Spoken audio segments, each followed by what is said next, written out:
The character is sort of an amalgamation of lots of old ladies I knew growing up. And a lot of the sketches that I've done definitely have happened. Like, I remember doing one where, and this is absolutely true, and it was my godmother. When my cousin had had a baby, she said,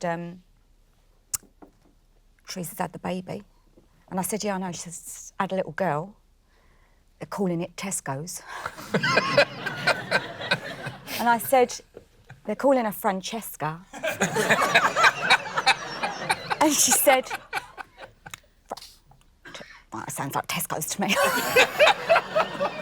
But I mean, Tesco, and I made that into a sketch. I made the old lady go, she's calling it Tesco's and all that. But that was absolutely true and something that I completely remembered. But wasn't there a story about you going to doing a drama or something in an old folks home and stuff? Oh, God, yeah. That's where the voice came from. Right, go on. When I was at drama school, they used to tell us to go out and do stuff in the community. So, right, half of my year got to go around to primary schools and say, do some really cool device show about going, hey, you've got to be careful of drugs. The other half of the year got to go to secondary schools and do a really cool show about, hey, kids, let's use contraception. 4 of us chosen to go down the old people's home and give them a trip down memory lane. Oh, man. I mean, dreadful. We couldn't have cared less. Do you remember the orphans at Wimbledon? Do you remember the orphans? Yeah, here they are. I'll pick them all up.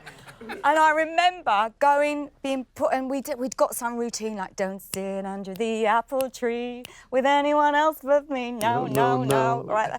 And we're in their like recreation room, and one old lady went, is she gonna stand in front of that f***ing telly all day?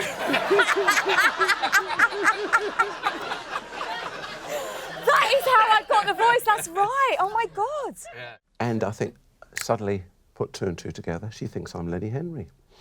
So I said, no, I think you've got it wrong. I said, I'm not married to Dawn. She says, I heard you were having problems, she said.